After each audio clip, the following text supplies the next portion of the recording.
tiene suerte, pero semana pasada se complicó por cuestiones de salud, así que no pudimos. Pero hoy volvimos con toda, con un cambio de fecha, pero para aprovechar al invitado de lujo que recién nos contaba que está prácticamente de tour por toda Argentina. Así que muchísimas gracias, Edu, por el esfuerzo. La verdad que lo valoramos mucho y un gustazo tenerte acá. Un placer, gracias por invitarme. Totalmente. Acá, bueno, Eduardo Amadeo, para el que no lo conoce, la verdad que es de los mejores perfiles para mí del ecosistema emprendedor, a todo el mundo le digo. Y les recomiendo, ya le dejo el chivo y todo, tiene un muy buen newsletter que recomienda lugares de café para tomar en toda América Latina. Te dice pide recomendaciones para viajar tomar a café Japón. en Chile, dónde tomar en México. Más allá de ese chiste, el newsletter de Edu está muy bueno. Aparte, ahí creo que plasma todos los años de experiencia que tienen en Venture Capital, que un poco le vamos a querer sacar el jugo acá en esta horita. Es lo que trato de hacer, la idea de tener... ¿Sabes cómo empezó el newsletter? El cuento fue que me pasa esto, que viajo mucho, pero no siempre a las mismas ciudades. Entonces, la verdad que digamos, en América Latina, normalmente de las grandes capitales estoy 1 o 2 veces al año, y me pasa que con gente que la veo hace ya 15 años, 1 o 2 veces al año. Y entonces, en vez de decir, bueno, cada vez que los veo, en vez de ¿en qué andás? ¿Cómo estás? No sé qué, prefiero decir, bueno, yo escribo algo una vez por mes, ¿en qué ando? Entonces, cuando me ven, en vez de hablar de, bueno, ¿en qué andás? Es, che, vi que escribiste y siempre me sirve para sacar conversación. Un tema de conversación. Te facilita la vida, supongo, sí. Pero esto es una idea robada de lo que hacen los founders, que es mandar ese reporte mensual o trimestral, ¿no? Ponele, reporting. en verdad se lo robé a otro colega, Claudio Barahona, que un día vi que lo hacía y dije, pará, yo también lo voy a hacer. Es un ideón. Yo soy... Vas a tener que acercarte un poco, Edu, al micrófono. Yo soy hace poco estaba desarrollando esa misma teoría que decía, siempre hay que tener alguna curiosidad o alguna teoría conspirativa a la mano para sacar conversación, ¿viste? Cuando estás con gente, sacas algún tema y ya la gente se engrana. Y ha funcionado, lo he probado y ha funcionado. No, eso total, y ahí también Edu lo muestra por lo menos en el newsletter, de leer, escuchar podcast y todo, también terminás volviendo a nutrirte de algo y terminás sacando una conversación o agarrás una punta de la cual hablar, o sea, eso también. Sin duda. Y digo, y que sea un poquito polémico. No sé, yo no soy mucho de la teoría conspirativa, pero soy mucho de algo que por ahí pienso, no estoy tan seguro de que lo pienso, pero por ahí digo que lo pienso, a ver qué pasa. Claro, con tal de generar estamos todos de acuerdo con Bodrio, o sea. A eso iba, algo medio polémico, digamos, que genere debate. Exacto. Y lo que me gusta de Edu también es que es un perfil para este podcast, o sea, es la intención de este podcast, digamos, de mostrar cómo es el ecosistema por delante y por detrás, y muchas veces contar las cosas que no se ve por las redes sociales entre tantos flashes. Así que, bueno, Edu, hicimos la tarea, te stalkeamos mucho. Ahora Chris va a pasar a quemarte tu currículum y tu track record, por así decirlo. Siempre empiezo, y le he preguntado varias veces a Edu. Edu también estudió Relaciones Internacionales. Mira. Y las veces que le he preguntado me dice, no, yo no recomendaría que alguien estudie Relaciones Internacionales. Dice, no, si te puedo recomendar algo es que no lo hagas. O sea. Ahora que hago números, creo que Chris vos invitás únicamente gente que haya estudiado Relaciones Internacionales para hacer propaganda. No, pero somos muchos en el ecosistema. Es tremendo. Nosotros tenemos la teoría de que los que estudiamos Relaciones Internacionales, como quedás en bolas, el ecosistema te abraza, te termina abrazando. Bueno, o sea. Puede ser algo de eso. Pero me pasó la semana pasada, literal, el otro día estaba en San Juan y una señora de mi edad me cuenta, no, mi hija acaba de terminar el colegio, y no sabía qué estudiar, y se puso a estudiar Relaciones Internacionales, y yo poniendo cara de, no, salí de ahí. Sí. Claro. Igual no conozco, por lo menos de que conozca, nadie que salió del colegio dijo, che, me voy a meter en Relaciones Internacionales. No sé cómo me parecieron ustedes. No sé. O sea, todas las únicas personas que conozco de Relaciones Internacionales ya son egresadas. Bueno, es que mira, voy a hacer 2 comentarios. Primero, es una carrera para gente muy curiosa, que en general no le gustan las matemáticas y que tampoco le gusta mucho el derecho, porque el derecho vos tenés el que se mete porque el papá le dijo o el tipo que tiene un sentido de justicia, ¿no? Si no tenés ninguna de las dos, es una buena carrera para decir, bueno, voy a seguir explorando mi curiosidad. Pero también hay otra cosa, y esto tiene que ver que por ahí ahora no ves tanto, que es algo que hablaba justamente el otro día con esta señora. Ahora aparecieron tantas carreras nuevas que no existían hace 30 años, como cuando me recibí yo. Entonces, al fin y al cabo, ahora no estudias Relaciones Internacionales, pero estudias diseño de negocios digitales, experiencias de no sé qué cosa. Y esa es la como nueva Relaciones Internacionales de ahora. Sí, total. Entonces, digo, mi problema, no sé a vos cómo fue, Cris, que sos más joven, pero mi problema es que yo salí de la carrera y decía, estudié esto. Ah, comercio exterior. No. Relaciones internacionales. No. Bueno. Sí, embajador. No sé. Claro, bueno, yo de hecho mi primer trabajo fue en Cancillería. Mirá, Así que mirá. no quería ser embajador, era lo que conseguí, que te diría. Total. Así que nada, bueno, como para perfilar que la gente que no te conoce te pueda conocer, Edu, bueno, es internacionalista, tuvo experiencia, como él decía, en el sector público, en programas de desarrollo emprendedor, con distintos sombreros. Y después tuviste un periodo bastante largo de fundar un fondo de capital de riesgo, un fondo de Venture Capital, que es de lo que más hablamos acá. O sea, acá siempre tocamos el concepto de Venture Capital capital de riesgo corporativo y a startups. O sea, ese tipo de emprendimiento que es distinto al otro emprendimiento, no es ni malo ni bueno, no es mejor ni peor, sino que es un bicho específico. Fundaste lo que es, o lo que fue Mountain Nazca, durante 10 años estuviste al frente. Entiendo que estuviste viviendo también en Chile, en Santiago. Peor, trabajaba en Chile y vivía en Argentina. O sea, así que iba y venía. Como quien vive en Villa Allende Claro, y trabaja en Ciudad de Córdoba, exactamente, en la calera, pero bueno, en las montañas. Sí, del otro lado de las montañas. Hacía normalmente 2 semanas en Buenos Aires, 4 días en Santiago, hacía ese camino. No se lo recomiendo absolutamente a nadie, pero bueno, Claro. A veces toca. Después tuviste un paso como Head de Corporate Innovation en NextTP Corporate, que hemos hablado bastante acá. Debes haber laburado mucho con empresas que querían empezar a hablar con startup, invertir con startup, contratar una startup para empaparse un poco de innovación o generar nuevos negocios, ver hasta dónde podían llegar. Que se sufre, o sea, es una disciplina que se sufre bastante, muy cuesta arriba, lo que es innovación abierta, corporate venturing y demás. Y hoy estás como Venture Partner en Overboost, que es un bicho también bastante lindo, bastante particular en América Latina. Así que yo lo que hago es quemar esto y después preguntarte, bueno, ¿cómo te presentarías vos? Ya quemé tu currículum, que es lo más sencillo, no te pregunto qué haces, sino quién sos. Bien, hace un año, menos de un año, estoy tratando de presentarme como un tipo, contando un poco mi propósito. Porque, de hecho, antes lo hacía lo mismo, pero sin usar esas palabras. Y yo decía, yo soy un tipo que desde hace 25 años le gusta trabajar con emprendedores y trata de hacer cualquier cosa que pueda para trabajar con emprendedores y al mismo tiempo ganar plata. Y es así. Ahora le pongo un poco más de... Lo decoraste. Lo decoro un poco más y digo que mi propósito justamente, yo creo que la creación de empresas es la mejor manera de generar trabajo, de generar desarrollo económico, de generar una mejor sociedad, de generar avance en la cultura de un país. Entonces, la realidad es que mi propósito es tratar de hacer cosas que aporten a eso, desde donde se pueda, y que además sea ganando plata, pero no ganando plata porque me gusta ganar plata, sino porque me gusta tratar de vivir lo mejor posible. No, y además de la forma de que funcione de que gire me la sea rueda, sustentable, claro, ¿no? en el Totalmente. sentido El si ikigai, lo tenés que digamos, hacer el por... ikigai. Claro, Totalmente, pero como digo, me doy cuenta que desde bastante chico me di cuenta, no bastante, pero a los 30 o 25 años me di cuenta que lo que me gustaba era cómo poder hacer para que más gente cree empresas, más gente genere laburo y laburo de calidad en el país, ¿no? Y en América Latina también, te diría. Y ahí te pregunto, hasta te diría que es muy de relaciones internacionales para mí lo que estás diciendo. Y yo caí en el ecosistema emprendedor porque me interesaba la parte de relaciones internacionales, que era desarrollo económico, cómo se desarrollan los países, sistema de innovación, ecosistema emprendedor. Y terminás cayendo cuando hurgás, de decir, che, hay unos locos acá que le dan plata a otros locos e intentan empujar la frontera de la innovación. Eso es lo máximo a lo que llegás, no hay algo después de eso. Y así terminé yo en el ecosistema emprendedor. O sea, desde lo macro, que es relaciones internacionales, hasta lo más micro, para mí es Venture Capital y startups. Es altamente probable. Sí. No, y ahí un poco la pregunta es, ¿cuándo fue tu primer encuentro con una startup? Porque coincido que construcción de empresas y emprendimientos tiene un impacto valiosísimo, pero la startup es también un poco más polémico, si lo podemos decir. Mi encuentro con una startup empieza desde no muy chico, pero ya en la universidad. Yo fui en Buenos Aires a la Universidad de Itela, que es una universidad donde salieron muchos emprendedores, donde si bien no es como otras universidades que desde el día 1 se pusieron el nombre startup, pero sí andaban dando vuelta y conocía mucha gente alrededor.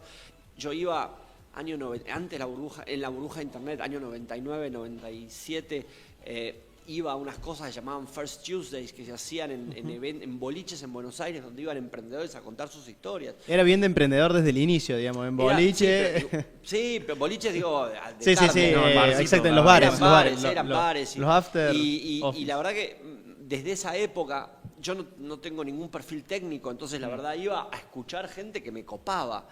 Pero, Perdón, ¿tenés algún recuerdo de alguien? Sí, yo lo escuché Galperín en el boliche ese. No, seguramente no. Pero alguien que después haya sido un gran fundador o inversor. No tengo. Sí y no. Nada que te pueda contar que sea muy emocionante. Pero sí te diría que ya desde el año de los 2000, que estaba bastante metido en eso y demás. Pero te voy a contar algo al revés muy chiquitito y de Córdoba, porque me divierte ese cuento. Yo trabajaba en el Estado y era lo mismo, trabajaba en Cancillería, en el área de Economía Internacional. En un momento termino trabajando en la Secretaría PYME de la Nación. Ustedes se acuerdan, en el 2001 fue la crisis económica. Había habido una fuerte devaluación y yo me meto en un equipo a trabajar que era para ayudar a emprendedores, a pymes a exportar. Okay. Y una de las cosas que más me acuerdo, como más me marcó y que tuvo mucho que ver con esto, hacíamos programas que dábamos vueltas por el país trayendo cursos y contándole a los pequeños emprendedores del país cómo podía hacer para exportar, y había un enorme desconocimiento al respecto, en el cual la gente creía que, viste, como le mando cosas a Europa, claro, y me la van a comprar, y no sé qué. Yo venía el mala onda y le decía, el mismo mala onda que es uno el inversor ahora, en ese momento, no, necesitas el certificado de no sé qué, el sello de no sé qué cosa, tenés que gastarte $40.000 antes de poder mandar un frasco de mostaza. Me acuerdo un día, estaba en la CEPIME, ahí hicimos una reunión con emprendedores de todo el país, y había un tipo de Villa Yardino, Córdoba, que hacía mostazas. Muy calentón. Y yo le contaba esto, de que no, tenía que hacer esto. La burocracia. Flaco, venía con las mostazas, decía, probá la mostaza. ¿Cómo esta mostaza me la tienen que comprar en todo el mundo? Es la mejor mostaza. Decía, está buenísima tu mostaza, pero falta mucho todavía. Sí. Y de vuelta, este tipo, que era un pequeño tipo que hacía mostazas en Villa Yardino, al fin y al cabo era un recontra emprendedor. Le faltaba un montón de recursos. Y ahí es donde yo digo, bueno, también, ¿qué recursos? Y por eso lo cuento, porque me acuerdo mucho de esa reunión y de varias que hicimos en el resto en el país, en el cual decía, me encantaría poder ayudar a estos tipos a que verdaderamente les vaya bien. O sea, vos notaste desde el rol que tenías en ese momento como que había una simetría de decir, lo estoy impidiendo, o el tipo no ve que yo lo quiero ayudar, o no ve una ayuda en mí. Fue gracioso, después me agradeció, me regaló mostazas, o sea, toda la mano. Oye, Heinz, el de las mostazas. No sé, pero a lo que voy es que en ese momento, y creo que ese día o en esos días yo dije, puta, me encantaría poder ayudar a estos tipos de alguna manera a que les vaya bien, porque si a este tipo le va bien, va a construir una empresa, va a tener empleados, y no va a ser un pobre pibe que por ahí no tiene ningún futuro como tal. Sí, total. Y de ahí, de hecho, después me fui a trabajar al gobierno de la Ciudad de Buenos Aires, y en el gobierno de la Ciudad de Buenos Aires apareció la posibilidad de hacer algo nuevo en esa área relacionado con desarrollo económico. Y dije, ¿y qué pasa si hacemos algo para emprendedores tecnológicos? No, que es muy difícil, que no se puede, no sé qué. Y yo medio que levanté la mano y dije, dale, hagámoslo. Y armamos el programa Buenos Aires Emprende, que es un programa que sigue, la marca Buenos Aires Emprende sigue 25 años. VA Emprende sigue 20 años después. Y le inventamos un día entre 4 locos. Nos fue tan bien que a los 2 años, al año y medio nos echaron. No, nos echaron porque lo echaron a Aníbal Ibarra, que estaba. Y cuando echan a uno, al jefe, echan a olvídate. El equipo, claro. Y desde ahí dije, nunca más en la vida voy a trabajar en el Estado.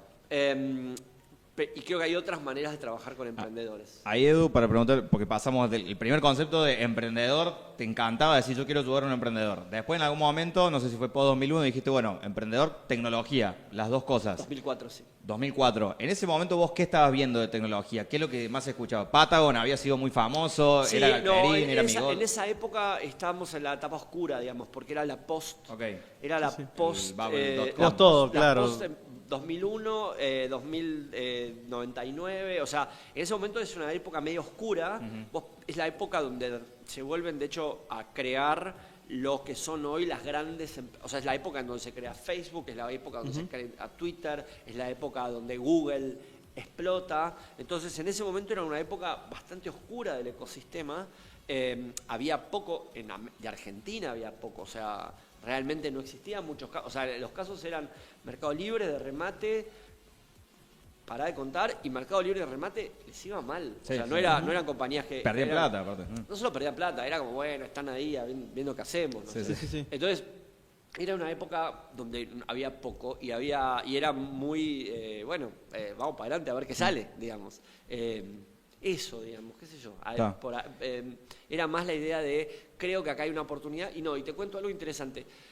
Sí era una época donde en Argentina, en esa época en la ciudad de Buenos Aires, se había armado la idea de el diseño, de que había que agregarle valor a las cosas, Ok. agregarle tecnología. Entonces no era el emprendedor de mostaza, era, bueno, hagamos algo que tenga un poco más, que tenga un valor más allá de la producción Sí, sí. simple. Claro. Y ahí es donde nos metimos a ver cómo La podemos hacer cosas. famosa la curva de la sonrisa, que es el valor agregado está o al principio de la curva, en O el al I+D, sí. no en el producto, o en la distribución. Con la o en distribución, manera bueno, de- pero ahí de cómo llevarlo. subimos a todos lados. Pero como digo, era un momento en el cual, digamos, bueno, la ciudad de Buenos Aires había dicho, creemos que hay un ecosistema, lo cual podemos empezar a pensar que podemos agregarle valor la palabra era la economía del conocimiento. Sí, sí. Cierto, Ya estaba, cierto, mirá. cierto. Era la idea de la economía del conocimiento. Y en ese punto, Edu, o sea, ya pasamos a emprendimiento tecnológico, economía del conocimiento, valor agregado. ¿En qué momento empieza a aparecer, hay fondos de inversión, hay gente que pone plata, hay gente que no es el Estado Vale. que invierte, y no son los bancos tampoco, digamos, es otro bicho?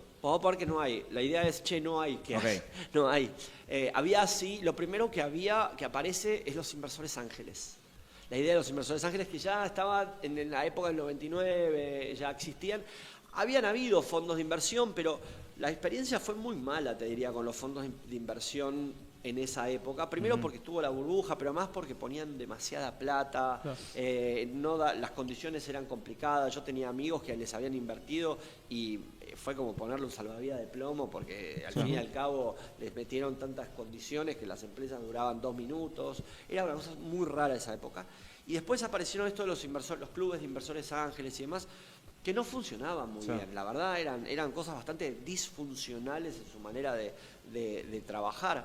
Lo que ocurre es que en un momento, en esa época, empieza a aparecer la idea de que los estados en distintos lugares de América Latina empiezan a decir, si ponemos nosotros plata y ayudamos a que esto empiece a funcionar, tenemos que aparecer señores que después sigan apoyando a estos ecosistemas. Entonces, la realidad es que los primeros fondos de inversión que aparecen en América Latina, sacando CASEC, todos venían con la patita, la manito, la no sé qué, de algún organismo público que le ponía algún billete Apalancados, digamos. para algo.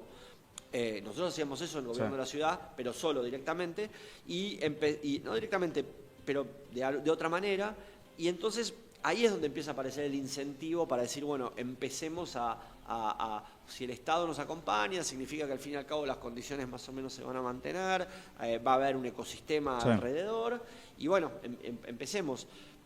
De hecho, y cada uno de los 2 o 3 que aparecimos en ese momento teníamos como historias distintas de cómo hacerlo, de cómo encararlo. En ese momento aparecía la idea de las aceleradoras, entonces aparece NXTP, que te diría es la primera, aparece Guaira desde el lado del CBC, que no se llamaba CBC. Nosotros en Nazca, en verdad en Chile, cuando armamos en Chile, éramos un fondo muy apalancado por el ecosistema de Endeavor chileno, o sea, la mayoría de los inversores nuestros eran emprendedores Endeavor que les había ido muy bien, casi ninguno tecnológico, o sea, había uno que había tenido una empresa de barritas de cereal, otro de gimnasios, o sea, nada que ver con la tecnología. Pero te diría que era como, bueno, el Estado es como el que dice, si entonces está el Estado al lado, tenemos cierta seguridad de qué pasa. En esa época el Estado de Argentina no estaba en esa onda y fue por eso que nosotros fuimos a Chile. Eso te iba a decir, o sea, en un momento hay un salto donde, empezás a ver vos los inversores que no había, que empezaron a ver, y se te puso la idea loca de decir, yo puedo hacer eso, o sea, yo puedo hacerlo y quiero hacerlo. Voy a levantar un fondo de inversión de riesgo con un socio chileno, por lo que entendí, y vamos a salir a buscar la plata en los chilenos. La historia es un poco más larga, pero básicamente la historia es que nosotros, yo en ese momento, yo por lo que había hecho, estaba muy metido en el ecosistema, mucho tenía que ver con mis amigos de lo que era en ese momento, no sé si lo han hablado al tema de lo que era Palermo Valley, que era esta comunidad que existía en Buenos Aires, que yo no era parte central, pero era amigo de la gente y si podía estar cerca me gustaba y me hacía, sigo siendo amigo, donde trabajo hoy acá tiene que ver también con eso. Entonces era esta comunidad de emprendedores y gente que quería hacer cosas. Y en un momento surge la oportunidad, yo hacía distintas cosas de consultoría, en ese momento surge la oportunidad de armar una aceleradora en Buenos Aires con dinero de algunos emprendedores que les había ido bien, que habían vendido alguna compañía y que querían hacer algo. Y que había algunas promesas de algunos inversores de poner plata para la aceleradora. Y me traen a mí un poco como no te diría el amigo más nerd o el amigo más que le gustaba más el Excel. Y en ese momento, cuando me pongo a trabajar en eso, me doy cuenta que el modelo de la aceleradora no estaba tan bueno. Y empezamos a decir, bueno, no está tan bueno el modelo de la aceleradora, ¿cómo podemos construir este sueño? Intentamos durante como 6 meses acá en Argentina, no estaba funcionando y ahí es donde nos vamos a Chile a ver que ahí había una oportunidad. Lo que no funcionaba era la parte de levantar capital o de encontrar las startups. Levantar capital. He escuchado mucho que los primeros fondos, por ejemplo, vamos a decirlo, Alaya, el primer fondo de Alaya era vamos a invertir en emprendimientos cordobeses. Si lo circunscribís a Córdoba, sabes como un tiro en el pie. Te diría que uno de mis primeros viajes fue acá con Luis, a verlo a Luis. Y que me muestre sus startups. Claro. Y sí. ¿Y Mountain Nazca nace con alguna tesis? Como justamente, emprendimientos cordobeses, este era... No, bueno, nosotros lo que primero hacemos es conseguimos $5 millones y un crédito del gobierno chileno por 10. O sea, se llama el 2-1. Por cada dólar que te conseguiste, consiguió $2. Y entonces, la única condición era que tenían que ser startups que tenían una operación en Chile. Claro. Y entonces, la única cosa que nosotros teníamos era esa, era solo podíamos invertir en startups que tenían una operación en Chile. Acuérdense que en ese momento estaba arrancando Startup Chile, entonces había una enorme cantidad de startups de todo el mundo que iban a Chile a ese programa y nosotros éramos como el siguiente paso. Ese era lo único. Pero una cosa de la tesis que es divertido, es algo nuevo que a mí me encanta, es que en esa época nosotros decíamos, yo voy a invertir solo en los mejores startups que estén en Chile. La tesis era en los mejores. Ese era el concepto. ¿Qué significa ¿Por mejores? qué no invertiría en los mejores? O sea, ¿por qué no? Claro. Y además digo, que es mejor para vos no es lo mismo que para vos. Entonces, pero bueno, era como, no hay mucho que elegir. Entonces elegimos los mejores, ¿no? O los únicos. No nos pongamos, claro, había, pero nada estaba muy probado. Hoy día todos los fondos, o casi todos los fondos, nos damos cuenta que la tesis los mejores no sirve.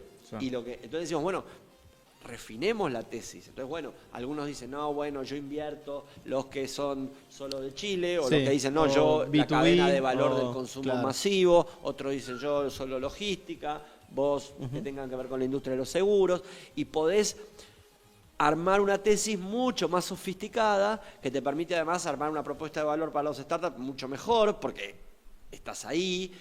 Y otra cosa que es genial es que podés antes, como solo todos competíamos por los mejores, no queríamos compartir, mostrarnos las cartas. Ahora, como no importa, porque vos seguros, yo cadena de valor del consumo masivo. Si hay una compañía que hace seguros para el supermercado, Cristian, vamos juntos. Somos socios y al fin y al cabo los dos podemos ver y cada uno aporta de su lugar. Entonces ha sido muy bueno esto de que todos tengamos una tesis distinta porque nos permite trabajar de manera mucho más coordinada, te diría. ¿Y alguna vertical ahí que te haya gustado en ese entonces y que capaz que le perdiste amor o capaz que era cadena de valor y se mantuvo durante todo el tiempo? Qué buena pregunta. Muchas.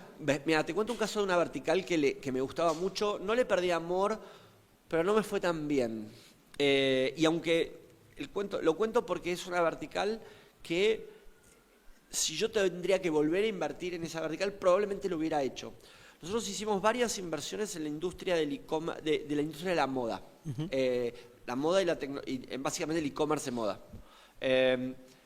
Y no nos fue bien, digamos. La única compañía que nos fue relativamente bien fue Glamit, que Glamit fue una compañía que fue adquirida por Accenture y le hicimos algunos X, pero y en su momento era la mayor compañía de plataforma de e-commerce en moda de Argentina.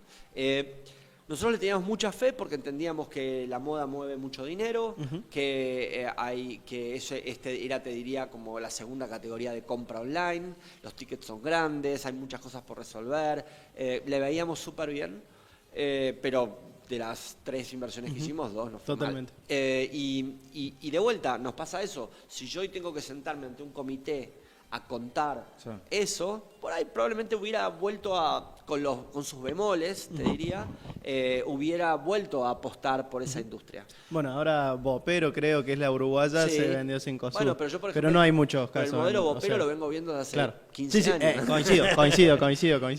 Y lo que pasa con moda es que las barreras de entrada son bajas. Bueno, ahora ¿cuál es la? Shane es la Bueno, más grande de te todas. entras ahí y te quema Sí, el sí, sí. mercado. Entonces hay muchas cosas como pero te cuento, hace 3 semanas estuve en un pitch competition, digamos, y un tipo mostró un caso de una compañía, de un e-commerce de moda que también incluye venta de ropa usada. Entonces, las marcas venden ropa nueva, pero vos también podés, digamos, que vender ropa usada con la plata que te queda en el wallet, comprar ropa nueva. Le faltaba, digamos. Pero me entusiasmó. Claro, Sentiste ahí. quedó una chispa, bien. Mirá, por ahí no está mal. Qué cosa que nunca le presté atención a esa vertical, o sea, jamás. Bueno, O sea, No, Shane pero nada más, es cierto en que hay mi cabeza. muchas, ninguna No, ha destacado tanto, Igual, pero igual hay. lo cuento porque justamente es un caso del que aposté mucho, no me fue tan Claro. bien, y si volvería... Hay otras que, por ejemplo, te diría, no sé, educación, EdTech, por ejemplo. Es un tema que apostamos en compañías que les ha ido bien, no le logramos dar desde el punto de vista de la rentabilidad financiera nos sirvió por ahora.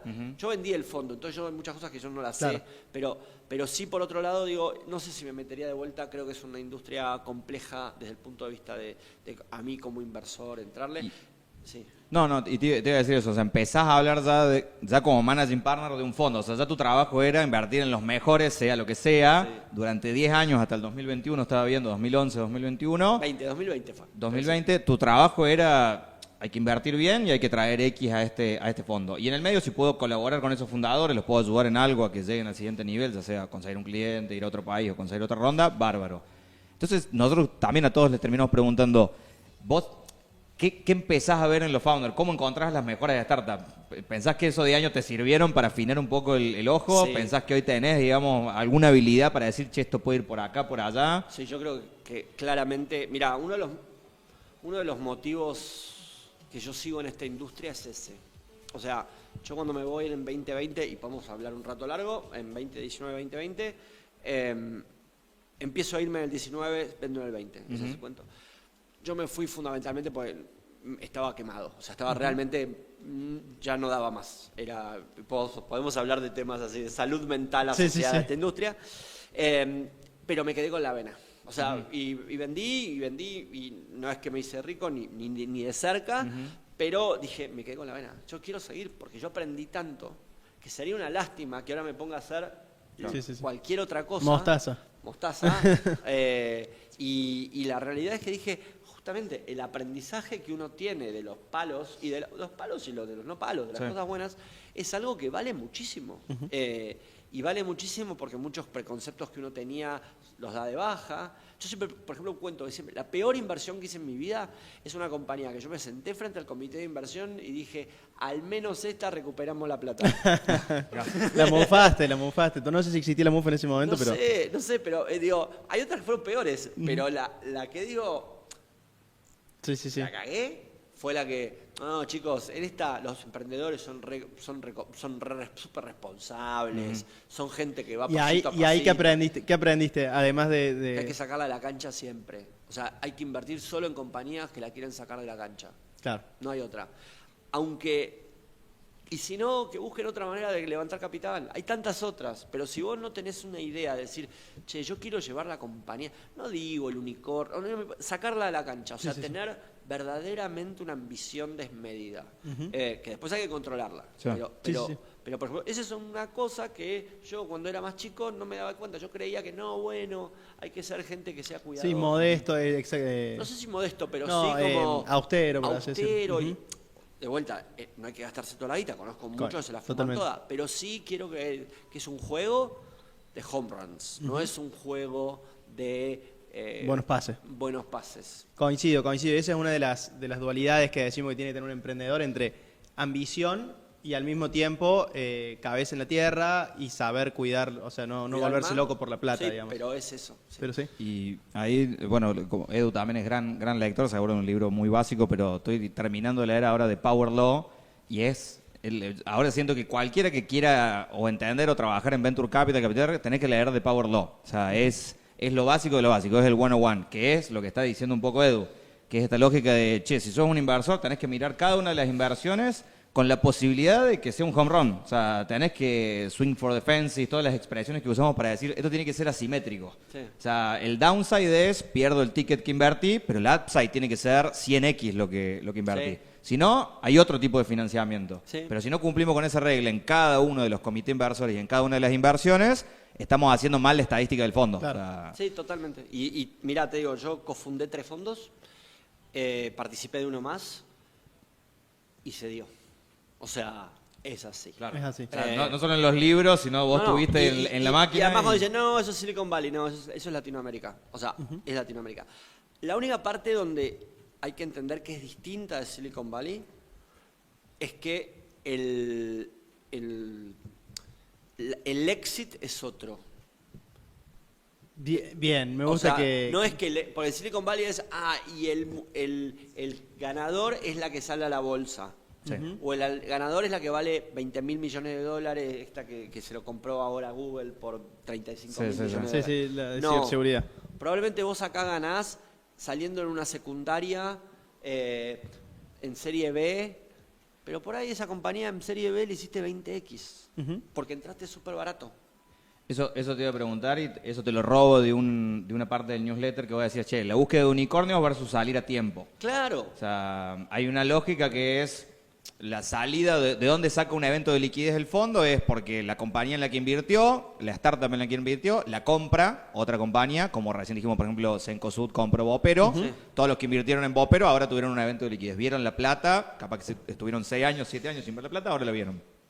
Y el otro es una salida de la bolsa. En América Latina creo que no existe, no sé cuál fue el último IPO de una tecnológica que haya salido de la bolsa. Nubank, ponele. Nubank, Sí, ponele. sí. Ponele. Sí, exactamente. Entonces tenés que buscar, para que funcione la rueda de los Venture Capital, cómo hago que la plata vuelva. Bueno, tenés que salir en secundarias, lo que se llama. No sé si querés contar un poco cómo sería eso y no sé qué opinás de Latam, qué opinás de esa liquidez que hoy hay en América Latina. Soy súper optimista con el tema de las secundarias. Ok. Primero, las secundarias expliquemos qué significa. Las compañías van levantando capital, ponele una vez cada 2 años, suponete. En las rondas, si digamos van que bien, son... estas rondas, ¿no? ¿Qué pasa? Yo soy el tío de un emprendedor, me pidió plata para ayudarme con el emprendimiento, le invertí $5.000 con la promesa de que alguna vez iba a salir a la bolsa. Esperemos que le hayas explicado a tu tío que hay muchas posibilidades de que lo Sí, pierda, bueno, pero el tío, pero sí. yo como soy el tío lo hago porque a mi sobrino lo Totalmente. quiero mucho. Y si la pierdo, bueno, eran unas vacaciones. Totalmente. Como una vez le dije a alguien, invertí como inversor ángel lo que te gastarías en unas vacaciones. Entonces, le presté $5.000, le invertí $5.000 y le fue bien, levantó una ronda pre-seed, después una seed y viene en la Serie A. ¿Y qué pasa en la Serie A? El fundador, el emprendedor, como fue recibiendo rondas de capital, en un momento se fue licuando. Entonces, de repente, el emprendedor, si le va bien en la Serie A y levanta la plata que quiere levantar, va a perder el control de su compañía demasiado temprano. Y viene el inversor Serie A y le dice, no, yo te quiero poner $5 millones. Pero si yo te pongo todo eso y te compro el capital, vos perdés tu parte. Sí, la gobernanza, La digamos. gobernanza. Menos del 50% de la Vas a compañía. tener menos del 50% de la compañía y eso es muy riesgoso. Porque puede pasar cualquier cosa, no me gusta, te vas a frustrar, no sé. Sí, perdés motivación, perdés Perdés incentivos. motivación, lo que sea. Entonces, pero yo necesito ponerte $5 millones. Pues lo mínimo que tengo que poner. Entonces, si el emprendedor es medio vivo, o entiende un poco, dice, ¿sabes qué? Hagamos una cosa, yo no necesito 5, yo con 3 estoy bien. Pero tengo a mi tío, y a los amigos de mi tío y a la aceleradora de Córdoba, Del barrio, claro. del barrio, que me pusieron hace 5 años. Yo les dije que iba a ser unicornio. Claro. Pero si vos les ofreces 2 millones les ofreces $1 millón de Sí, dólares. sí, claro, sí. y le das, no sé, 6 veces lo que... Por ahí te dicen que sí. Claro. Y esa lógica es, el fundador no está vendiendo su parte de la compañía, sino que los inversores están vendiendo su parte. Claro. Entonces, evitamos que pase esto de que el fundador pierda el control de la compañía, se frustre, no pueda tomar las decisiones, no pueda tener la gobernanza de la, Y el de la señor, compañía. y el tío, que Tiene pensó- una ganancia de 5 veces lo que puso. Sí, que 5 pensó vacaciones. que estaba invirtiendo en Facebook, capaz que, bueno, no no fue es Facebook, pero... después se gana 5 vacaciones. O dice, y ahora le puedo prestar a otro, puedo invertir Claro. en otros.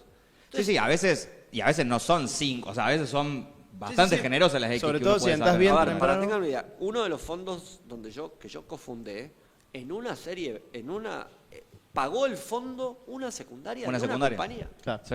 Entonces, que fue Platzi. Entonces, digo, y nadie, más que nadie lo sabe. Sí, se sabe, pero Claro. lo que quiero decir es, realmente te hace a tu negocio, funciona tu negocio.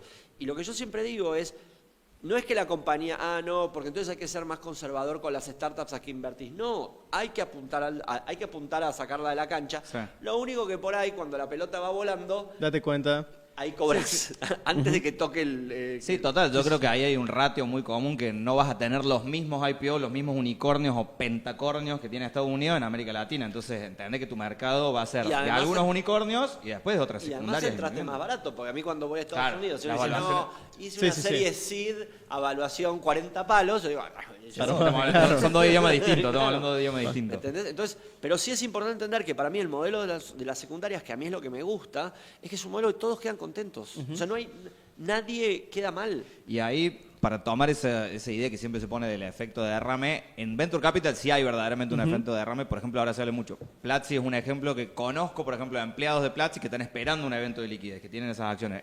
Rappi. Todo el mundo estaba muy expectante de que Rappi o haga un IPO o haya algún evento de liquidez.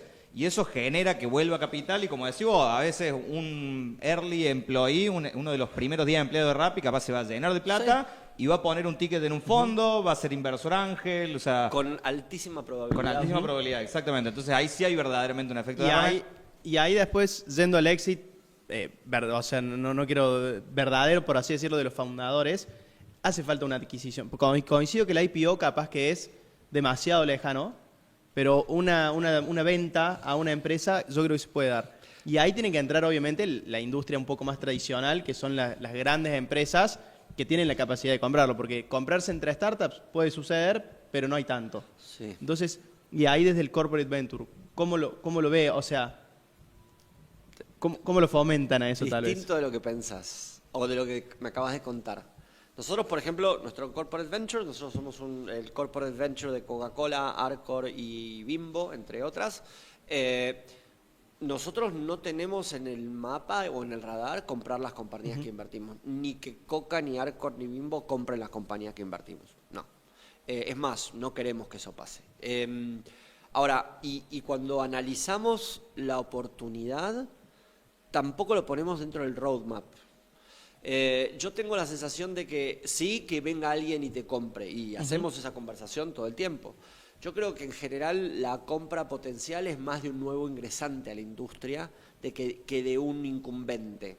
O sea, por ejemplo, primero, es un caso nuestro, nosotros no invertimos en compañías yo no voy a invertir en la futura bebida de Coca-Cola. Bien. Yo voy a invertir en la compañía que hace que los camiones de Coca-Cola sean más eficientes. Y Coca-Cola no se quiere comprar a la compañía de camiones. No, totalmente. No le interesa. No quiero un problema. No, o sea, no es de ellos. Ahora, probablemente el señor que le vende repuestos de camiones a Coca-Cola sí quiera tener el software que usa Coca-Cola para hacer que los camiones sean más eficientes. Total. Y ese es el comprador que viene. Entonces, el comprador es alguien que quiere entrar a una industria, entrar a un mercado, tener más participación de uno, no tanto esas grandes incumbentes. Estoy hablando en particular de la industria y la logística. Por ahí cuando uno va a los bancos, la película es un poco diferente. Pero tampoco hay tantos casos de bancos que se compran fintechs. Hay más bancos que se compran cosas Features, digamos, o ¿Cómo? sea, features, o sea... Features o que quieren entrar en modelos nuevos. No Claro. sé, por ejemplo, en Agtech hay compañías que hacen cosas de gestión de campo o de financiamiento de cierta operación agrícola que acaba de, no sé, Banco Galicia con Nera, por ejemplo, que se acaban de comprar. Bueno, y al fin y al cabo, o mergear, pero es una compra. Entonces, ahí sí es como entro y quiero ganar mercado en un mercado adyacente y ahí lo hago, ¿no? Esa es un poco la película que nosotros vemos. Pero también algo que te quería decir, en general un emprendedor que le va bien con su startup, en general, dentro del proceso de levantamiento de rondas, ese emprendedor va vendiendo pedacitos. Dice, y me parece sano, y creo que la industria está bien, digo, vos levantaste una serie B, sos un tipo que estuviste luchando no sé cuánto, vas a levantar, no sé, 20 millones de dólares. Sin duda. Y Sí. venís hace 5 años ganando un Por sueldo ahí- de mercado. Sí, o por ahí un poquito más, pero dice, bueno, por ahí me gustaría tener una buena casa, Sí. ¿no? Perdón que mete lo gallo, pero en The Power Law, que justo lo estaba leyendo, cuentan la historia de Apple, qué sé yo, y todos en un momento llega el momento que se vuelven todos locos por entrar y no había más acciones, digamos, no había ronda. Pero Wozniak dice, che, yo me quiero comprar una casa. Y vendió no sé cuánta cantidad de acciones, le dieron $400.000 y se compró una casa. Pero Mira. claramente hoy Y eran mientras varias no, vacaciones. mientras no haga como el de WeWork, que se autocompra No, con la empresa no. y se compra No, una yo casa. lo digo de otra manera mucho más sencilla, Totalmente. es como, bueno, Sí, es un honesto, o sea... es honesto, es un problema sí. honesto, Totalmente. no es un problema... Ahí yo, Edu, te quería preguntar, en esta línea de Corporate Venture Capital y Venture Capital, primero que en los últimos 10 años vos lo viste, lo viviste, inclusive ayudaste a que suceda, la proporción de rondas donde hay un Corporate Venture Capital o la proporción de capital invertido en América Latina fue subiendo. O sea, cada vez hay más corporativo invirtiendo hasta donde yo tengo la métrica. Podés contradecirme. Totalmente de acuerdo. Ok. Y el otro punto está bien, eso está creciendo. Pero yo tengo la idea, digamos, y lo he escuchado, y es algo que creo que en el ecosistema se habla, no siempre el Venture Capital ve con buenos ojos al corporativo. A veces sí, a veces no, a veces se plantea que hay buenas prácticas, a veces te plantea que hay malas prácticas. ¿Cómo ves vos esa sinergia entre Venture Capital y capital corporativo? Bien, ¿es todo verdad? Voy a contar una anécdota antes. Esto que yo conté del primer fondo que invertí, que armé y demás, de las 17 startups que teníamos en el portafolio, ni una le vendía nada a corporaciones. Nada. Y vos de qué trabajas? No, yo invierto en startups. ¿Y el mundo de verdad? ¿Qué haces? ¿Y cómo? Entonces, ¿qué hacían? La red social, le vendían no sé qué, el e-commerce, pero nadie le vendía nada a corporaciones.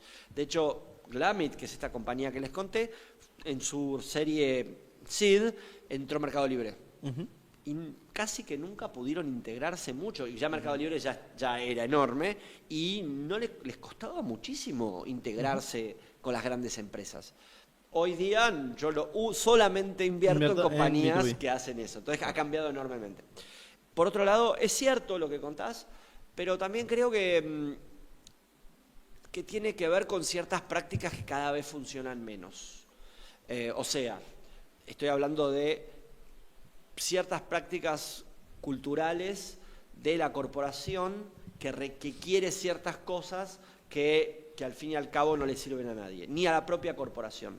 Yo creo que de todos modos esas prácticas hacen que esos fondos que tenían, o esos CVCs que tenían esas prácticas, no es un problema de que los otros VC no lo quieren, los startups no lo quieren, porque al fin y al cabo, salvo que es como ¿cómo se dice? Una selección adversa. Claro. Los mejores no van a querer tener a ese tipo de tiburones dentro de... Pero en el mediano plazo no funciona. Así que... Claro, lo que sí digo, y esto, ya empecemos con el contrarian, es yo hoy veo más problemas del lado de los VCs tradicionales que tienen poco dinero y que hacen magia para tratar de generar acuerdos que para mí no son de los mejores para los founders y que es fundamentalmente por motivos de cash flow del lado de ellos. Entonces, necesitan inventar una manera de tener más participación, no sé qué, con maneras que nosotros miramos y decimos, no me gusta.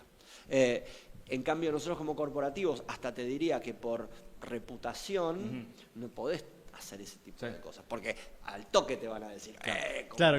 Entonces, nosotros nos tenemos que cuidar 10 veces más que alguien que es un... Sí, sos como el malvado de la... Ya que vengo con lo quiere llevar por su lado. Sí, igual por suerte creo que tenemos buena reputación, bien. pero te digo, hoy la historia de quienes por ahí juegan de un juego que no le conviene a los emprendedores, no lo veo tanto de los corporates como de por ahí otro tipo Y ahí de fondos. mencionaste el término de contrarian right. ¿Querés contarnos un poco cómo funciona? ¿De qué se trata? A ver, para mí contrarian and right es dos cosas. La primera es decir algo que decíamos al principio, no sé si lo contábamos en el aire, que es esta idea de poder sacar temas que permitan tener conversaciones. Que por ahí son contrarians, entonces ser contrarian es eso, es poder sacar temas que te permitan conversar. Si todos estamos de acuerdo con algo, deja de ser divertido. Pero la parte de right es que si todos invertimos en la misma compañía, porque todos creemos que esa es la mejor compañía, o todos invertimos en el mismo tipo de compañías, nadie va a ganar, o todos ganaremos un poquitito, pero no podremos tener las ganancias exponenciales que estamos prometiendo a nuestros inversores. Entonces, contrarian right significa que yo tengo que ir en contra de todos los demás, pero cuando yo vaya en contra de todos los demás y tenga razón, mis ganancias van a ser exponenciales. Obviamente es un riesgo enorme, pero también te permite decir, che, cuando todos están mirando para allá, bueno, no sé si voy a ganar tanto de mirar también para ahí. Obviamente que está el problema del fear of missing out, del FOMO, del no sé qué, pero la experiencia nos indica que vuelvo a lo mismo, que ir a donde van todo el mundo no te genera ninguna ganancia especial. Esa es un poco la idea y te permite tener conversaciones interesantes. Me gusta, creo que es buen momento para volver a la moda, a invertir en la moda, pero bueno. Yo iba a agregar sobre eso, sobre ese concepto de contrarian right y justamente ir como contra la corriente, que eso es hasta un concepto de mercado, es cuando todos la ven para arriba, che, en realidad tenés que ver si en realidad es para abajo, y cuando todos la ven para abajo suele ser para arriba, o cuando todo el mundo vende, exactamente. Exactamente, esos conceptos creo que se extrapolan acá, pero acá sí es como más masivo. Y tomo una idea que saqué de Tim Draper, que vino hace poco, y el tipo decía, no sé si digamos era 100% así, pero dice, yo intento ser contrarian, intento que la tesis mía ir forzadamente contra lo que se está diciendo. Sí. Y él dice, 2020, 2021, en plena pandemia, todo el mundo era, SaaS, empezó a hablar muy de inteligencia artificial y era de low asset o low capital startup. Sí, como Uber, que tenía una flota gigante, pero no eran de ellos. Claro, no sos dueño de los assets, o sea, hacer leverage de lo que alguien más tiene. Ese era el concepto básico y sobre eso estamos todos. Y él dice, bueno, yo voy a invertir literalmente en lo otro. Voy a decir cosas que estén en el mundo físico y capital expensive y de hardware y de firmware, o sea, muy difícil. Y dice, me voy a meter en aeroespacial y todo eso. Y él dice, yo invertí ponía como ejemplo el 2021, 2022, mucho en aeroespacial y demás. Y dice, ahora del último lanzamiento de Falcon, 15 startups lanzaron cosas y pusieron cosas. Y dice, 8 son del portfolio mío. Y dice, y no lo hubiera logrado si no hubiese hecho el ejercicio de sentarme y decir, la gente está invirtiendo en esto, bueno, yo forzadamente voy a invertir en esto. No sé si viene por ahí lo de contrarian right, no sé si funciona ser tan consciente de eso, o sea, de forzarlo tanto, pero sí mira, te cuento el caso nuestro, una parte de nuestra tesis que es contrarian y que estamos súper contentos que es right. Nosotros decimos que solo invertimos en startups con las que podemos hacer negocios hoy. Entonces vos me dirías, pero entonces no estabas pensando a 10 años, estás siendo cortoplacista, en 10 años qué va a pasar, no sé qué. Es cierto. Pero por otro lado, yo al invertir en compañías en las cuales puedo hacer negocios hoy y a esa startup que entré a una evaluación, no sé, vamos a un número cualquiera, $5 millones, si yo logro que Coca-Cola sea su principal cliente, tu primer y principal cliente, yo en 5 años seguramente esa compañía va a haber crecido por 100, porque yo me aseguré de que Coca-Cola sea su principal cliente. Si yo tengo que esperar 10 años para que Coca-Cola sea su principal cliente, nunca voy a ver el retorno. Entonces, la gran mayoría de los VC, particularmente los CVCs, todos piensan, no, de acá a 10 años. ¿Qué pasa? En una corporación, a los ejecutivos los cambian cada 3 años. Entonces, si yo no tengo resultados de acá, no digo resultados financieros del fondo, pero yo no veo que, este portafolio, ¿cuántos son clientes míos? ¿Cuántos son proveedores? Si esto yo no lo puedo mostrar cada vez que viene un gerente nuevo, me sacan a patadas. Entonces, a mí el hecho de decir, no, porque invierto en lo que va a pasar dentro de 10 años, no me sirve. Y creo que es mentira. Pero vos vas a una conferencia de CBC, todos hablan de los minerales raros, del deep tech, genial. No sé cuánto van a durar esos trabajos esos señores. Entonces, de vuelta, y me encanta ser así, o sea, me encanta contarlo porque me encanta que otros pasen, pero me encanta que nosotros contamos algo que es totalmente distinto. Claro, total, y supongo que también es en tu charla ayer que fue Cama y Co, digamos, un evento justamente organizado por ustedes, donde invitan a los LP, a los inversores del fondo, Arcor, Coca y demás corporaciones. Ahí mencionaba, lo más básico es, bueno, ¿con qué métrica se mide esto? ¿Cómo lo medimos? ¿Qué le damos al corporativo para que pueda ir al directorio y mostrarle a la compañía que esto está bueno? O sea, no solamente es divertido y muy canchero. O te da revenue, o me estás disminuyendo los costos, o me estás ayudando a entender una tecnología, pero algo tiene que mostrar el ejecutivo. Sí. Y el ejecutivo no tiene el incentivo de vos como fondo de pensar a 7, 10 años, No. o sea, lo que vos estabas diciendo. No, sí, O sea, sí, hay sí. un gran desafío ahí en la métrica del corporate venture. Y ahí, Edu, creo que algo fundamental, como decías vos, che, que quiero que Coca-Cola sea el cliente de mi startup, viene algo que es la prueba de concepto, Sí. que es también polémico, ¿no? En el sentido de que podés tener, o sea, la prueba de concepto sería, te dejo que lo expliques vos, pero puede ser pagada o no puede ser pagada. Chris también estuvo en Corporate. Entonces, ¿cuáles son los desafíos en las pruebas de concepto, digamos? Bien, Y las está buenas buenísimo, prácticas. está buenísimo. Y a mí hoy vengo de trabajar en eso todo el día. Primero, pagada o no pagada, es siempre pagada, no me jodan. O sea, el que no quiere pagar no sirve. Y creo que ahora tiene que ser pagada a un precio razonable.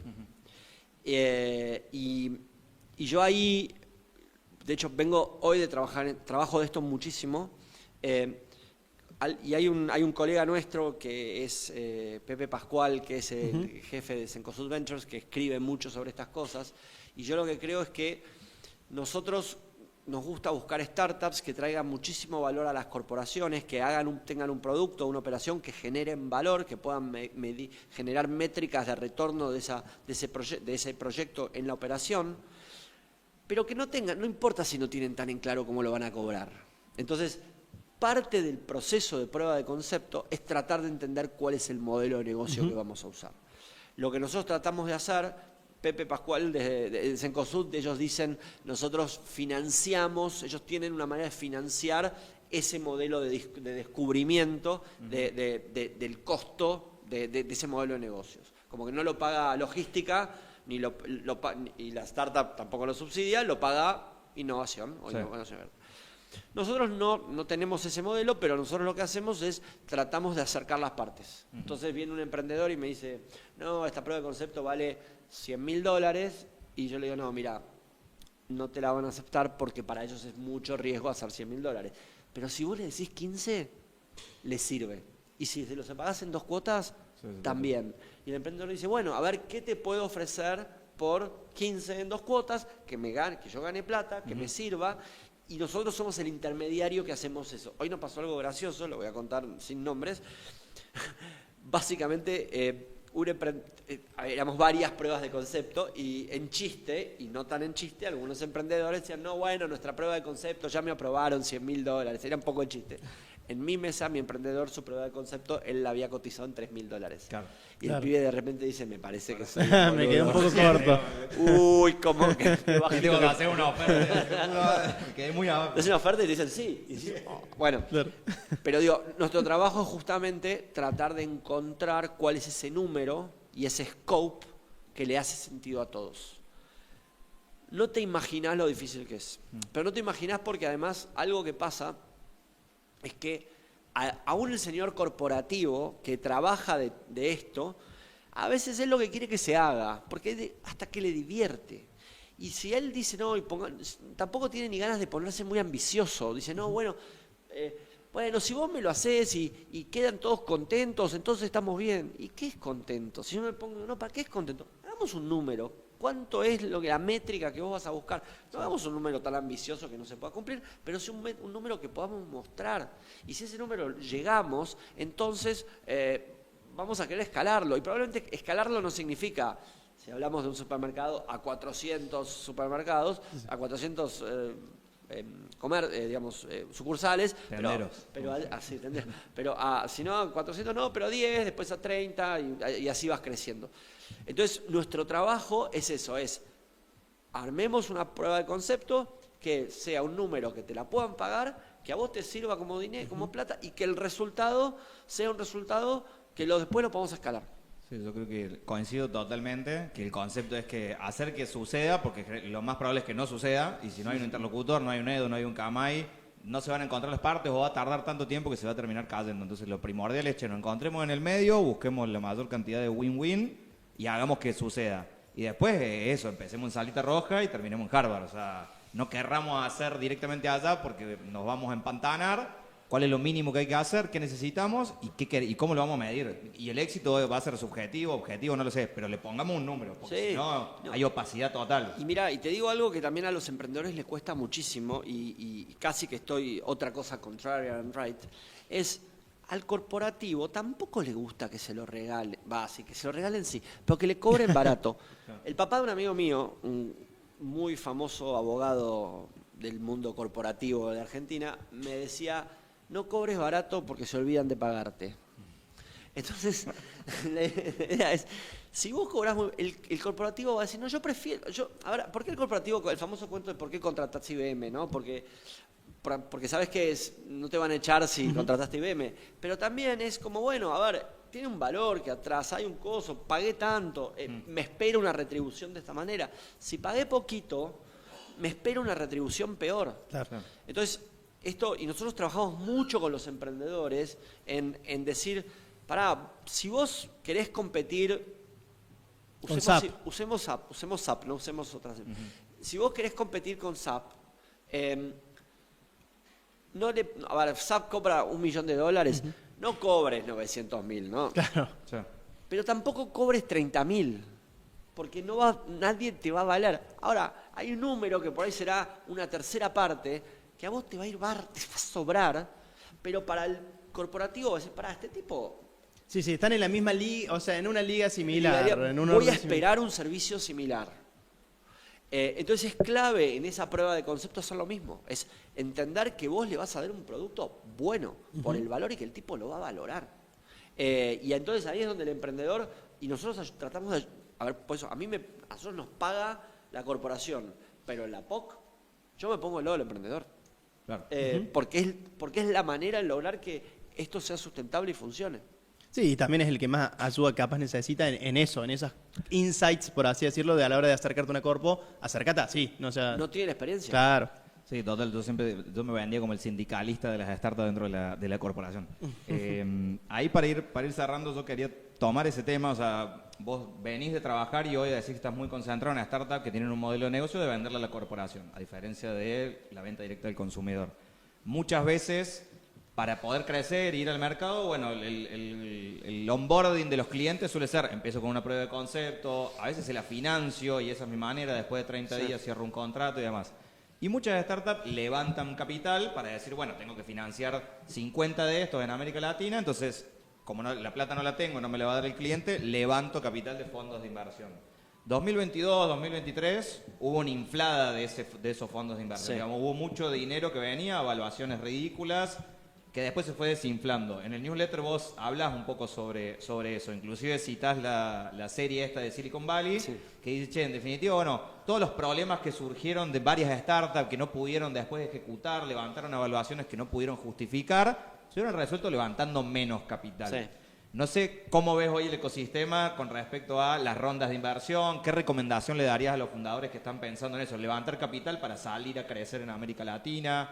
Sí, a ver, si vos para hacer un pequeño recap de ese artículo, la conversación es, si vos levantás mucho capital, van a pedir mucho de vos. O sea, vas a poner la vara muy alta.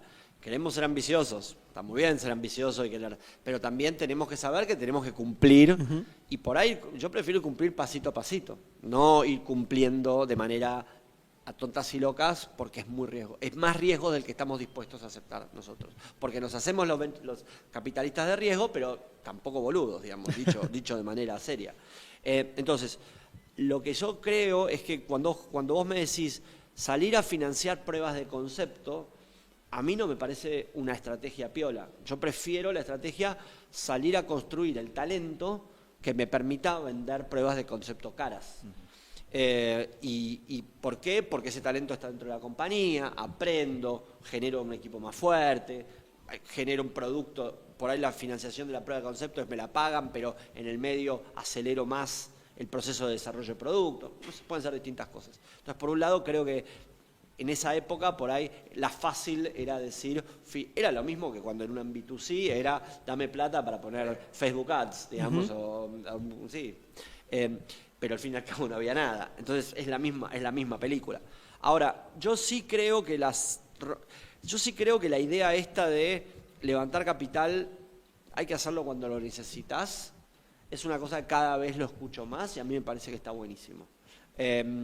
Y creo que es algo que ayuda a que todos entendamos que de vuelta, esto es algo, es combustible para cohetes, cuando el cohete está listo para salir. Y tiene encendedor. Y tenés el encendedor y está todo más o menos armado, pero yo no voy a ponerle, tengo un Renault 12, ponerle con combustible al cohete, sale volando mal, digamos. Sí.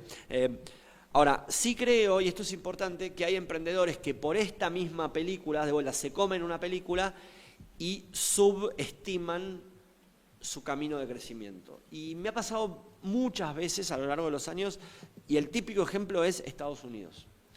No, bueno, tengo este producto, la verdad está buenísimo, no sé qué, y bueno, me dijeron desde Stanford que tengo que ir a Estados Unidos y estoy levantando una ronda de $600.000. Yo digo, che, pero pará, el gerente comercial te va a cobrar $50.000 por mes para salir de la cama. ¿Cómo vos me estás diciendo que la ronda es para pagarle el sueldo al gerente comercial? Entonces, realmente ese tipo, por esta idea de no, cuidemos el mango, quiere hacer un camino a Estados Unidos y no entiende cuánto es lo que verdaderamente va a levantar plata. Yo, de hecho, el tema de crecimiento de Estados Unidos es un tema que no tengo tan resuelto de cómo se hace, digamos. Pero sí me pasa mucho esto de que tampoco subestimemos, o sea, busquemos cuál es el presupuesto ideal para el proyecto, para los objetivos que quiero cumplir, y esa es la plata que tengo que buscar, con el payback adecuado para ese momento. Sin ponerte vos solo sí, necesito esto para hacer esto y llegar a esto donde valga la pena lo que pedí. Ahí ya estamos en horario, pero quiero meter estas preguntas. Te quería preguntar a ver si tenés alguna referencia de alguien que esté haciendo las cosas bien, alguna startup en América Latina, algún fondo en América Latina que te parezca que está bueno, cómo ejecutan, cómo han hecho inversiones o cómo están trabajando los founders. Además de Camay. Además de Camay, obviamente. A mí me gusta en general, así como no me gusta hablar mal de nadie, hablar bien me encanta, trato de hablar bien de la gente, pero de vuelta, quiero ser cuidadoso a veces con algunas... No porque después me equivoque, pero por ahí dejo de lado puede ser comprometedor. Dejo de lado otros, pero a ver... En el newsletter Edu dice que es malo con las predicciones. Dice que no hace soy malo prediciendo. Es como el Forbes 30 este. Sí, es que sí, me genera mucho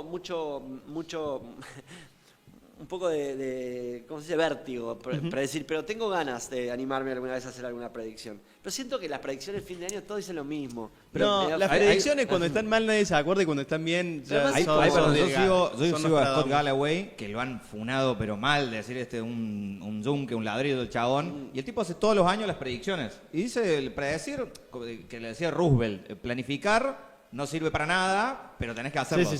El plan es esencial, pero planificar no sirve para nada. No, planificar es esencial y el plan no sirve para nada. Esa es la lógica. Y el tipo predice todos los años, a veces le pega, a veces no. O sea, para mí está bien. O sea, te da vértigo. Me da vértigo. Pero bueno, a ver, vamos a hablar. Startups. A ver, voy a hablar de nosotros, y sí, voy a contar, nosotros una startup de nuestro portafolio que nos encanta, es Altscore. Es una empresa ecuatoriana que para mí tiene dos cosas fantásticas. La primera es que ellos partieron siendo un scoring alternativo. Hoy día es una compañía que le da préstamos almaceneros de capital de trabajo, almacenero en toda América Latina. Tenían un producto que era una parte chiquitita, pero le damos a cualquiera scoring. Hoy día tienen un producto mucho más amplio porque son una suite de lending para todo el journey del lending, pero solo almaceneros. Hay 7 millones de almaceneros. Esa compañía levantó su serie A en una semana. Digo, entender de que le llovía la plata. Y me pasó hace poco que conté que no, hicieron una serie A de 8 millones y medio, no sé qué, estaba recontento. Y viene un colega y me dice, qué chiquito, qué poco levantaron. Y yo digo, bueno, están re contentos. Para lo que necesitan, está la plata, es lo que necesitan. Entonces, es una compañía que es esto. Se enfocó, entrega un producto increíble y usa la plata que necesita. Y cuando necesite más plata, sabe que va a ser Tampoco así le va a costar, claro. y no le va a costar nada. Entonces, esa es una compañía que me parece que es un muy buen ejemplo de cómo se hacen las cosas. A ver, y como fondo, hay mucha gente que hace las cosas bien. Por ejemplo, mi ex socio Héctor Sepúlveda de Nazca Ventures, yo la verdad me saco el sombrero lo que ha armado. O sea, no sé, el cuento, yo creo que lo conté. Héctor vino un día con un PowerPoint y me dice, este va a ser el primer unicornio mexicano. Yo le quiero fondear toda la ronda. Nosotros invertíamos tickets de $500,000. Era la Kavak, yo quiero ponerle $3 millones. De hecho, creo que el fondo puso una parte, porque no tenía más, y la otra la pusieron algunos LPs, no sé qué. Hoy Kavak vale $9.000 millones. Mi hija trabaja en Kavak. Y lo que quiero decir es, la visión para decir, le pongo todo a este pibe, que es un venezolano que no conoce a nadie, con esta idea que va a hacer esto. Que ni idea, y que, bueno, para mí me saco el sombrero por esa gente. Y también quiero reconocer por ejemplo, a los NXTP con los que yo trabajé y soy amigo y demás, pero digamos, soy amigo pero no soy íntimo, digamos, y trabajé con ellos, pero a ver, la capacidad de estar laburando hace 14 años, de haber hecho un montón para levantar, para fortalecer el ecosistema latinoamericano, viajar todavía, darle estar en el avión, que no está bueno, o sea, está bueno, nos encanta, pero es un laburo, y seguir, reinventarse, haber esperado, porque en XCP empezó a invertir de vuelta, 2012, 2013, realmente los exits vinieron 7 años después. Miura, Chiro, Tienda Nube. Claro, entonces, ves esto, saber esperar, saber entender que esto no es solo, bueno, ya va a ser 2 minutos y no sé qué, ayudar al ecosistema. Invirtieron en 330 compañías, no es joda. Sí. Entonces, digo, hay buenas historias que vale. A mí lo que no me gusta, al revés, son los turistas, los que vienen que estos son 2 minutos. El otro día hablábamos de no sé qué, dicen, no, los chicos ricos que arman esto y después se pasan de vacaciones. Digo, esos rápidamente se van. Y paracaidistas del Venture Sí, Capital. que están un tiempo porque no les gusta trabajar y bueno, entonces al revés, quiero reconocer a los que les gusta trabajar, son visionarios, la quieren sacar de la cancha y que todavía siguen dándole. No somos viejos, pero tampoco somos tan jóvenes, pero tenemos la misma pasión que teníamos hace 20 años. Estamos totalmente sobre la hora, pero le voy a robar un minuto más a Edu porque no vive en Córdoba, no lo vamos a tener acá en cuánto tiempo. Y aparte porque es su métier ayer diste una charla, nosotros solemos cerrar acá diciéndole al invitado, bueno, ¿qué le recomendarías a un fundador? ¿Qué le recomendarías a un inversor? Y a vos te digo que capaz le digas, ¿qué le recomendarías a un dueño de una empresa mediana grande, o un C-level, o un gerente de innovación, de transformación digital, que ve todo esto, ve de afuera, lo ve a Camay, ve los fondos corporativos y ve los Venture Capital? ¿Cómo puede traer esto a la empresa? ¿Qué puede empezar a hacer mañana, viste? Porque si no, nunca empieza haciendo nada. Está buenísimo. Me descolocaste, aunque a pesar de que ayer me viste hablando de esto.